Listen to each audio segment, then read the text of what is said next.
अब क्लास क्योंकि composition level पे हम सब लोगों ने प्रैक्टिकल्स कर रहे हैं थोड़े से, और एडवांस प्रैक्टिकल की तरफ भी थोड़ा सा हम लोगों को देखना होगा। उसके पहले एक बार कंपोजिशन लेवल के जो कंटेंट हैं उनको हम लोगों को चेक कर लेना चाहिए। मुझे लगता है कि ये चार्ट आपको काफी हेल्प करेगा। अगर ऑब्जेक्टिव क्वेश्चंस हैं तब भी, और लॉन्ग टर्म क्वेश्चंस हैं तो भी, ये एक कॉन्सेप्ट आपके माइंड पे डेवलप कर देता है। यहाँ पर आप देखें, है भले ही हिंदी में, सर मगर मैं आपकी पूरी आवाज ही नहीं आ कोशिश। रही है। आवाज आ रही है? हेलो, आवाज आ रही है अब?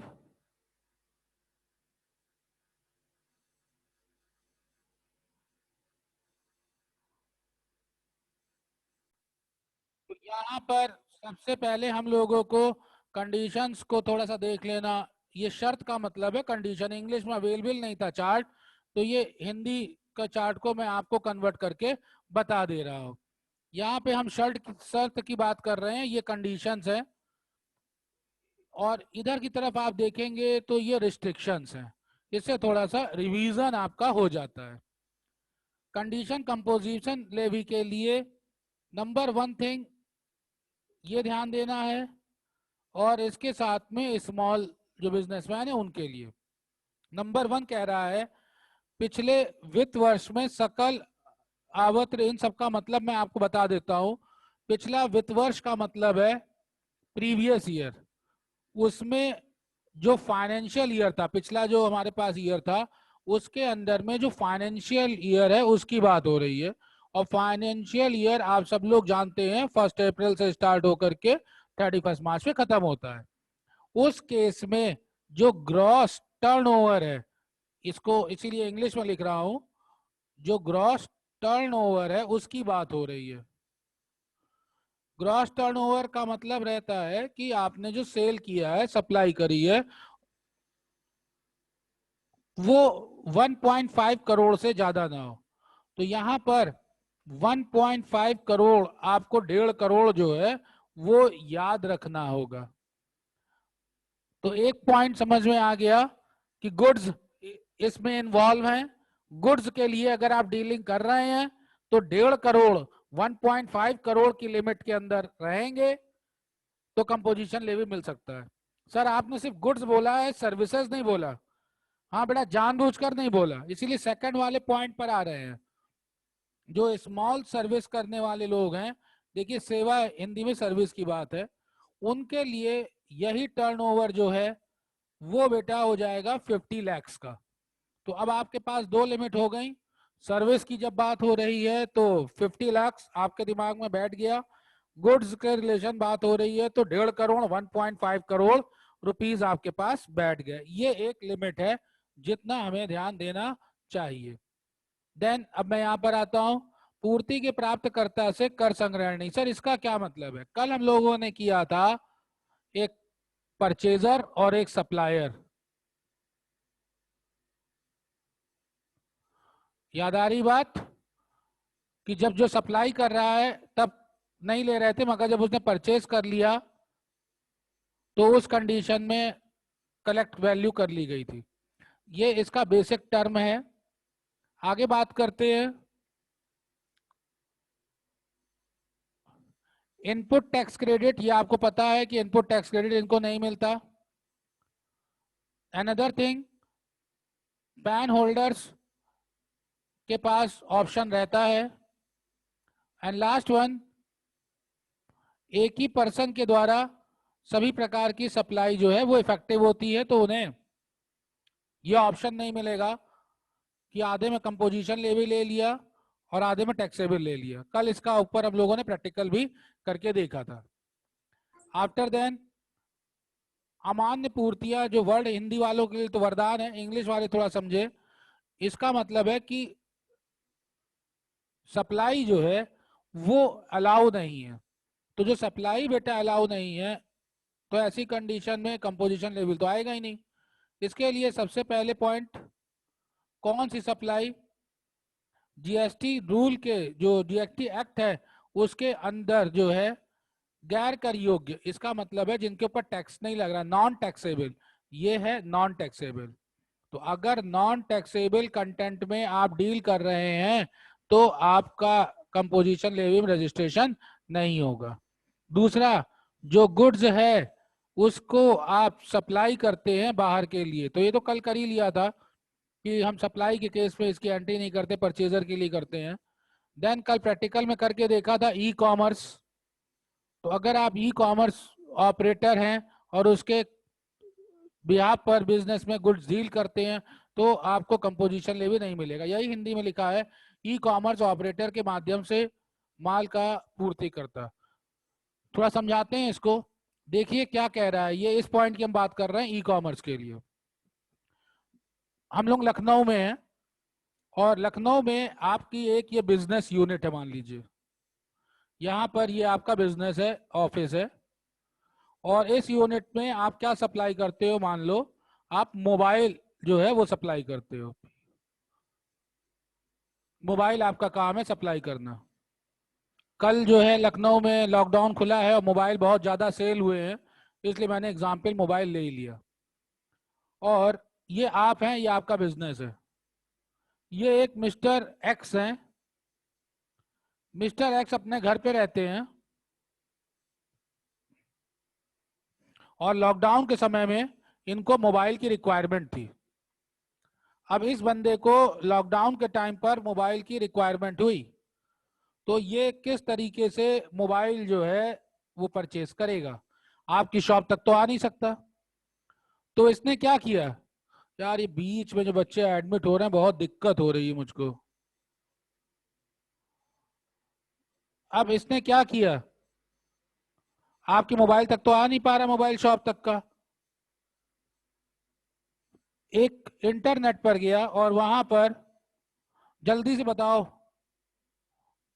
जल्दी से बताओ इंटरनेट पे किससे बुकिंग करवा लेगा, कहां देख करके बुक करवा लेगा, कौन सी साइट देखेगा।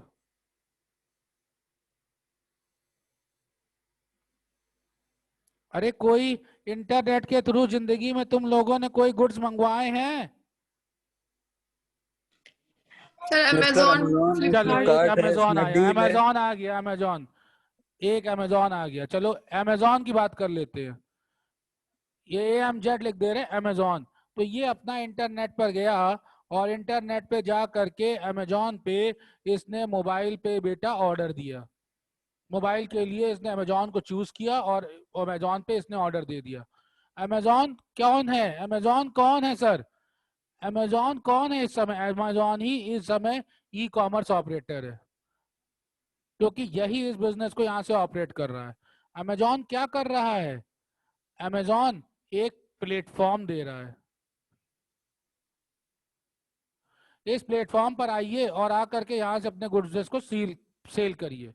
तो अब मिस्टर एक्स को जो गुड्स चाहिए थे वो आपके पास नहीं आया, वो अमेजोन के पास गया। आप पहले से ही समझदार थे, आप जानते थे कि मार्केट में गुड्स ऐसे नहीं सेल हो पाएंगे, तो आप खुद ही अमेजोन में जाके अपने गुड्स को रजिस्टर्ड करा चुके थे कि हम इसको सेल करेंगे। एज ए सेलर आप पहले ही अमेजोन से रिलेशन डेवलप कर चुके थे कि हम यहाँ पर गुड्स को सेल करेंगे। अमेजोन यही कहता ही है कि हम एक इंटरनेट पर प्लेटफॉर्म दे रहे हैं, प्लेस दे रहे हैं, वहां पर आओ आओ आओ, कौन आओ, वहां पर सेलर आओ, सेलर आ करके सेल करो, और परचेजर आओ और आ करके परचेज करो। दोनों अपने ही जगह पर रहो मगर डीलिंग हमारे यहाँ करो। तो ये अमेजोन ने एक मार्केट प्लेस डेवलप कर दिया। इसी मार्केट प्लेटफॉर्म और प्लेस के लिए जब काम कर रहा है तो इसको हम बोलते हैं ई कॉमर्स ऑपरेटर।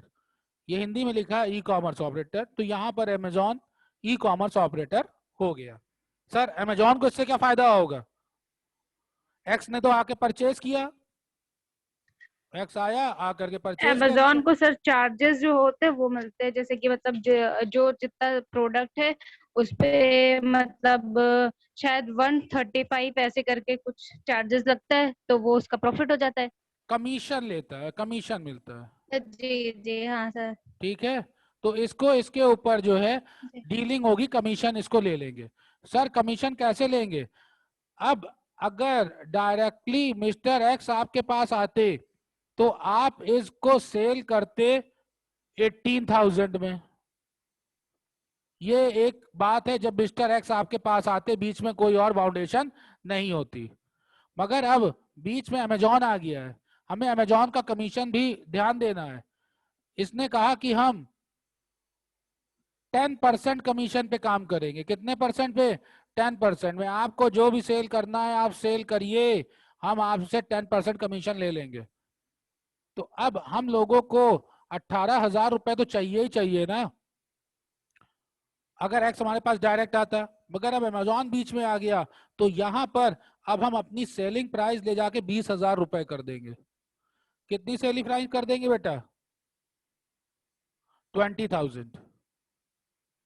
क्यों 20,000 कर देंगे? क्योंकि अमेजॉन हमसे 10% कमीशन ले लेगा। तो जब अमेजॉन हमसे 10% कमीशन ले लेगा, तो 10% इसका कितना हुआ? 2,000 हमें अमेजॉन को देने पड़ेंगे। तो फाइनली हमारी जेब में कितना आएगा? 18,000 ही तो आएगा। आ रही बात समझ में कि नहीं आ रही? Yes sir. और मिस्टर एक्स जो ऑर्डर करके पेमेंट कर रहे हैं, अब बताओ मिस्टर एक्स ने मोबाइल खरीदा और ऑर्डर करके मिस्टर एक्स यहाँ पर पेमेंट करने जा रहे हैं, तो मिस्टर एक्स को बिल कौन देगा? मिस्टर एक्स को बिल कौन देगा? तुम दोगे कि अमेजॉन देगा बिल? अमेजॉन। मिस्टर एक्स को बिल अब आपके यहां से इनवॉइस मिलेगी, ये इनवॉइस आप दे रहे हैं। क्योंकि गुड्स अगर कल खराब होगा या गुड्स में कोई गारंटी वाली बात हुई, तो इनवॉइस और बिल की जो डीलिंग हो रही है वो आपके थ्रू हो रही है। तो आप यहाँ पर बिल दोगे। जैसे ही बेटा आप इस जगह पर, यार ये गुफरान अली कौन है, 3 बार इन आउट कर रहे हैं, प्रॉब्लम।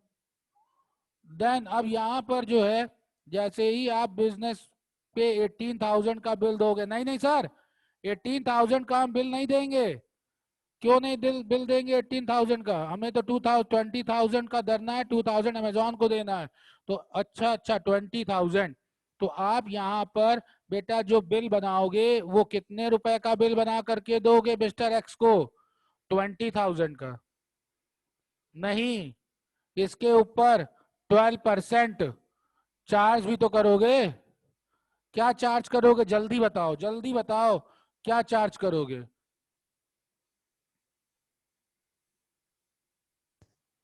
जीएसटी का रेट। क्या नाम होगा इसका?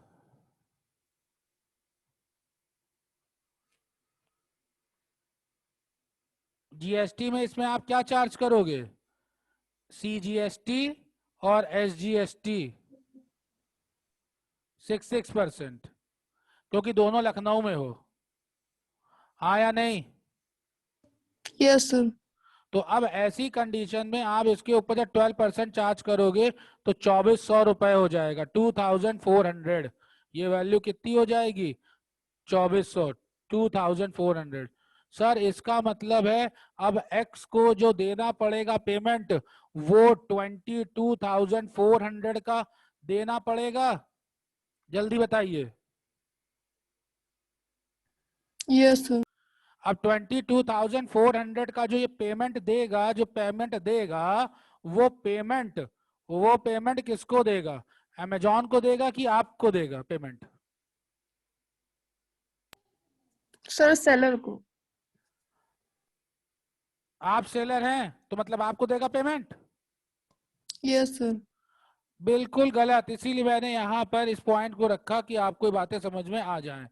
बिल्कुल गलत इसलिए, बिल तो बेटा आपकी तरफ से है, गारंटी वाली चीजें हैं जो आप कंप्लीट करके दोगे। मगर बट मगर मगर मगर ये पेमेंट आप किसको करोगे?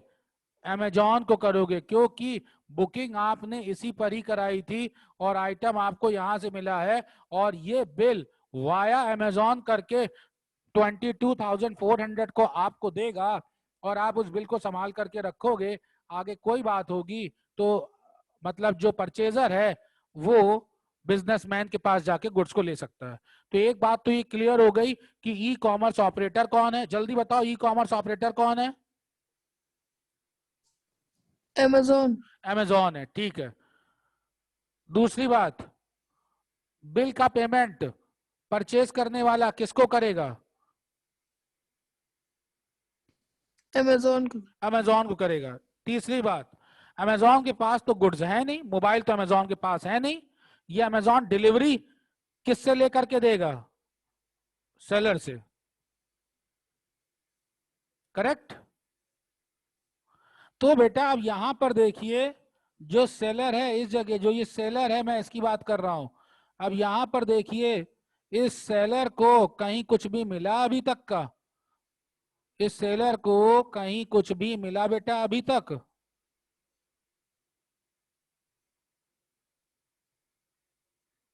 No. इसके पास से तो उल्टा मोबाइल चला गया ना, तो अब इसको पेमेंट कौन देगा? सोच के बताओ जल्दी से, पेमेंट कैसे आएगा? पेमेंट भी बेटा इसी रास्ते से आएगा जिस रास्ते से इसने दिया पेमेंट, ये इनके अमेजोन के थ्रू घूम करके पेमेंट इस तरीके से आ जाएगा। इसका मतलब सर हम ये समझे कि पेमेंट के लिए इस तरीके से एक पाइपलाइन होगी जिसके अंदर अमेजोन काम करेगा। हाँ, ये पेमेंट की लाइन है जो ब्लैक ब्लैक आपको बेटा दिख रही है। पेमेंट सीधे नहीं आएगा, पेमेंट किसके थ्रू हो करके आएगा जल्दी बताओ? Amazon के थ्रू। अमेजोन के थ्रू। तो जो ये पेमेंट आपको दिख रहा है, ये अमेजोन के थ्रू ये पेमेंट हो करके आएगा। बहुत ध्यान से देखिएगा, बहुत ध्यान से, कॉन्सेप्ट आपका यहाँ एकदम क्लियर होने वाला है। जब इस एक्स से अमेजोन के पास पैसा आया, तो बेटा अमेजोन के पास पैसा कितने का था? 22,400 अमेजोन ने इकट्ठा किए कि नहीं किए? Yes sir. ठीक। अब यहाँ पर अमेजोन जो है वो तो स्टेट से बाहर की बात है, और वो डील करेगा जो सेलर है उसके साथ में। ध्यान से देखना, ध्यान से। तो जब सप्लायर और अमेजोन के बीच का रिलेशन होगा, तो यहाँ पर बर्थ हो जाएगी आईजीएसटी की, और यहाँ पर 20,000 के ऊपर आईजीएसटी बेटा चार्ज किया जाएगा। अमेजोन और सप्लायर के बीच में, सेलर के बीच में आईजीएसटी आएगा, सीजीएसटी नहीं आएगा, क्योंकि सीजीएसटी का और एसजीएसटी तो तब होता है जब स्टेट के लिए बात है। इसीलिए जो आपका बिल था उसमें सीजीएसटी और एसजीएसटी आया था, यहाँ पर सिर्फ आईजीएसटी आएगा, और अमेजोन अपना कमीशन काट करके आपको पैसे दे देगा। तो 22,400 के गफलत में आप ना रहिए कि आपको 22,400 मिलेंगे। इस गफलत में आप ना रहिए, 22,400 मिलेंगे। 22,400 में से वो क्या करेगा? अपना कमीशन काट करके पैसा आपको दे देगा। तो 22,400 के लिए अगर हम कमीशन की बात करें तो 2,000 रुपए तो हमारे कमीशन के हो जाते थे। ये तो सबको समझ में आ रहा है, 10% कमीशन। तो 22,400 में से 2,000 का तो बेटा पहले अमेजोन का कमीशन चला गया जो वो डिडक्ट कर लेगा। तो अब आप कहेंगे सर इसका मतलब है कि हमको 20,400 रुपीज जो है वो मिलेंगे। यही तो आप समझेंगे कि नहीं समझेंगे? और 20,400 के अंडर में हमने यहाँ पर जीएसटी का भी काम किया, आईजीएसटी का भी काम किया। देखो बस बस लास्ट स्टेज है। अब तुमको टैक्स का पैसा गवर्नमेंट को इसमें से देना पड़ेगा कि नहीं देना पड़ेगा? और अगर टैक्स का पैसा 2,400 लेस कर दो तो तुम्हारी पॉकेट में कितना रुपया आया हुआ दिख रहा है? जो मुझको बताओ,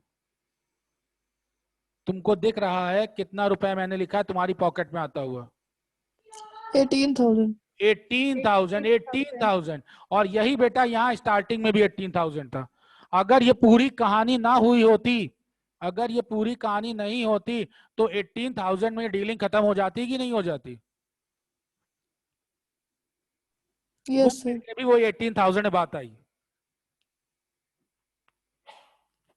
तो जब इस तरीके का कॉम्प्लिकेटेड सीन हो, तो आप बताइए इतने कॉम्प्लिकेटेड सीन में क्या कंपोजिशन लेवी इंप्लीमेंट हो सकता है? No sir. तो ये composition levy e commerce operator के केस में इंप्लीमेंट नहीं करेंगे, उनको ये चीज सुविधा नहीं मिलेगी। इसके बाद में कोई अगर शेड्यूल्ड है, कौन है, मैन्युफैक्चरर है, कोई मैन्युफैक्चरर है अगर शेड्यूल्ड है तो उसको भी इसकी सुविधा नहीं मिलेगी, ये सर्विस उसको नहीं मिलेगी अगर वो शेड्यूल्ड में जो भी मैन्युफैक्चरिंग लिस्ट दे रखी है। इससे आपको समझ में काफी चीजें आ गई होंगी। अनदर थिंग, वो बंदा जो है वो कैजुअल पर्सन नहीं होना चाहिए, कैजुअल पर्सन जो है वो नहीं होना चाहिए। और रेसिडेंट वाली बात आपने एनआरआई की बात पहले ही कर रखी थी, प्रैक्टिकल में भी हम लोगों ने इसको करके देखा था। इससे क्या हुआ कि आपके माइंड में एक ओवरऑल बैकअप बन गया होगा कि हाँ इतनी चीजें हम लोगों ने पढ़ी थी। अब हम लोग क्या करेंगे, अब हम लोग जो है प्रैक्टिकल की ओर बेटा मूव करेंगे।